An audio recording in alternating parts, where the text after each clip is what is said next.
शाइस्ता बेगम का हाथ तेजी से चल रहा था। खस्ता खस्ता पराठे उतरते जा रहे थे और पास बैठे इनके तीनों बेटे हाथ साफ किए जा रहे थे।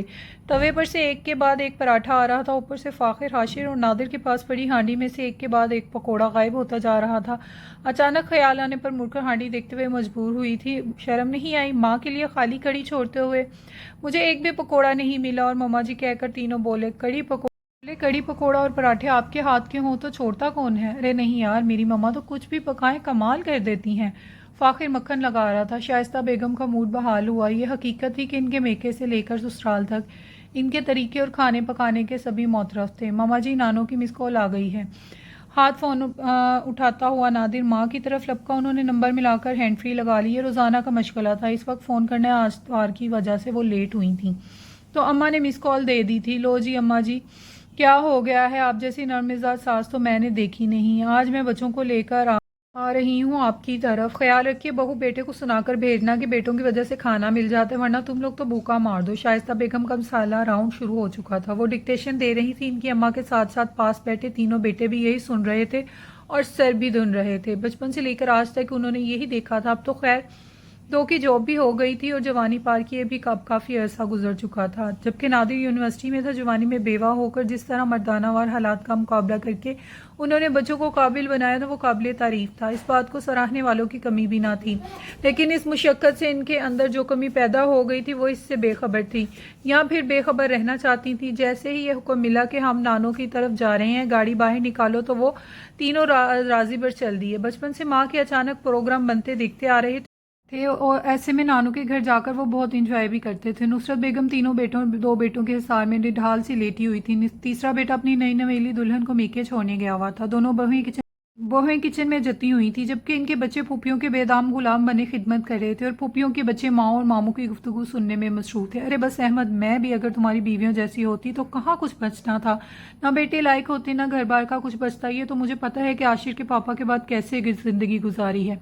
वो तुर्क का पत्ता फेंक कर रोने में मसरूफ हुई। बाकी दोनों बहनों ने और माँ ने इनका भरपूर साथ दिया। नतीजतन भाई दाएं बाएं बैठकर दिलासे देने लगे। तीसरा आकर पीछे खड़ा हुआ और गर्दन में बाजू डाल दिया। अच्छा, तुम तो ससुराल गए हुए थे? एकदम से इस्तफसार हुआ।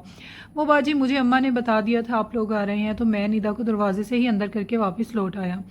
डायनी है पूरी, अपनी अलावा किसी को खुश नहीं देख सकती। अपने भाइयों का भी नहीं सोचा? क्या पता असजद और निदा को हमारे वाले हालात का सामना ना करना पड़े। मगर देखा वही चालें शुरू हो गई। माँ बेटों की वो देवरानी जेठानी किचन में खाना बनाते हुए जले दिल के फफोले फोल रही थी। भाभी सच में मैं तो अम्मा पर हैरान हूँ। अच्छी भली होती हैं, खाती पीती, खुशपाश, तंदुरुस्त। जैसे ही बेटियां आती हैं कमज़ोर और निढाल सी हो जाती हैं। मुझे तो 15 साल हो गए इनकी यही ड्रामे देखते हुए। वैसे भी तुमने सुना होगा, इंसान जैसा सुनता और सोचता वैसा ही महसूस करने लगता है। अम्मा भी बेटों के आने पर इनके मुंह से यही कुछ सुनकर खुद को कमज़ोर महसूस करने लगती हैं। अच्छा भाभी, वैसे अम्मा हैं तो बहुत अच्छी, लेकिन बाजी शाइस्ता इनकी नेगेटिविटी पॉलिश करती रहती हैं और ऐसा फिर वो बिहेव कर जाती हैं कि इन्हें बहू का ख्याल ही नहीं रहता। आपने कभी नोट किया जब 2 दिन भी बाजी का फ़ोन ना आए तो वो कितना खुश होती हैं हमारे साथ? हाँ ये तो है, यही हमारी नंद है जिसने हमारी ज़िंदगी उलट पुलट कर रख दी है। ना इनको हमारी आकबत की फिक्र है, ना माँ की। इनका बुढ़ापा और आखिरत दोनों दाव पर लगाए हुए हैं। बुढ़ापे में इंसान तो बच्चा बन जाता है, कसूर इनका है जो जवान है और अपने भाइयों को सिखाती रहती हैं। सच्ची भाभी हमारी नंदों की खुशकिस्मती में तो कोई शक नहीं। भाई भी इतना प्यार करते हैं। असजद को देखो, ससुराल की पहली दावत ही छोड़ आया है, मगर फिर भी किसी को कदर नहीं। इनको भी निदा के खिलाफ भड़का रही हैं। हिना किचन की खिड़की में से ड्राइंग रूम में तांका झांकी कर रही थी। सबसे ज्यादा शाइस्ता बाजी हजरत को लिपटा लिपटा कर रो रही हैं। अपने बेवा होने की ढाल बना रखा है इस औरत ने। जब देखो इसी बात को कैश कराकर हमारे घर का सुकून बर्बाद कर देती हैं। शोहर के मरने के बाद अपने घर की भी हुक्मरान है और दूसरों के घरों पर भी हुकूमत करती हैं। जी भाभी, इनको हुक्मरानी की ऐसी लत लगी है, हर जगह अक्ले कुल बनी रहती हैं। इससे तो बेहतर है कि शादी ही कर लेती। बड़ी खाला, मम्मा चलो चले, हम आज के बाद कभी नानू के घर नहीं आएंगे। जवेरिया ऐसे चीख चीख कर रो रही थी कि अब जान निकली कि तब। बेटा हुआ क्या है? सब लोग जानने के लिए तड़प रहे थे। घंटा भर से बड़ी मुमानी और छोटी मुमानी किचन में वो हिचकियों से रो रही थी। तो इन दोनों की हालत खराब हो गई। सबसे पहले तो वो नंदों के सामने ही गिड़गिड़ाई, कहीं इन्हें घरों से बाहर ना निकलवा दे। शोहरों और सास को तो वो बाद में भी मनाया जा सकता है। फाकिर बेटा, तुमसे एक बात करनी थी। जी मामा, आप 1000 बातें करें। अभी महीने पहले ही तो इसकी शादी हुई थी जवेरिया के साथ, और वो भी माँ की पसंद से। बेटा, जवेरिया का हाथ बड़ा खुला है, तो इसको ज़रा ऊंच नीच बता देना। अभी कल ही 8000 का सूट एक बार पहनकर काम वाली को उठाकर दे दिया है। मामा नो मोर पॉलिटिक्स। वो एकदम से खड़ा हो गया। सारी जिंदगी आप लोगों के साथ गेम खेलती रही हैं। हम आपकी खातिर मोमानियों की जासूसियां करते रहे और अब आपने घर में भी वही खेल खेलना शुरू कर दिया है। हमारी माँ दूसरों के घरों में इजारादारी कायम रखने वाली है, हमें कहाँ रहने देंगी, और वही आपने शुरू कर दिया। आज के बाद आप जवेरिया की कोई बात नहीं करेंगी, बस चेंज करें खुद को। मामा प्लीज। वो धार धार कर पाँव मारता हुआ बाहर निकल गया और वो निढाल होकर सोफे पर गिर गई थी। शाइस्ता को मेके से ससुराल तक हमेशा से सराहा गया था। शादी से पहले वालिदैन इनकी समझ बूझ के मोतरफ थे। शादी के बाद शोहर ने भी खूब तारीफ की, क्योंकि तरीका और सलीका और घरेलू शौर शाइस्ता पर खत्म था।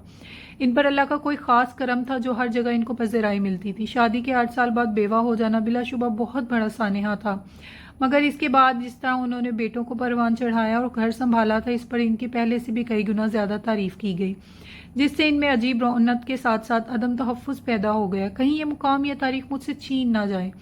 इस बात के एहसास ने हर फैसले में मुकम्मल आज़ादी और इसके साथ ये हुक्मरानी कि मैं अक्ल कुल हूँ, इसका एहसास हद से ज़्यादा बढ़ा दिया था।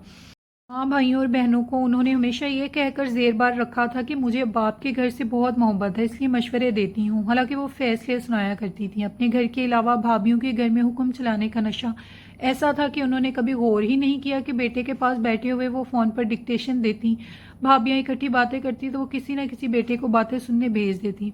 अब पता चला कि उन्होंने अपने हाथों से अपने फसल को तबाह कर लिया है। वो खुदा दाद सलाहियतों की मालिक थी। अपनी काबिलियत को मनफी अंदाज में इस्तेमाल न करती तो बेटों समेत भाइयों और बहुओं के लिए भी काबिल तारीफ नमूना होती। मगर ये क्या हो गया? अब इसके अपने बच्चे वो सबक पढ़ा गए थे जो उन्होंने पढ़ाया ही नहीं था। वो बाप भी याद कर गए थे जो उन्होंने कभी खोला ही नहीं था।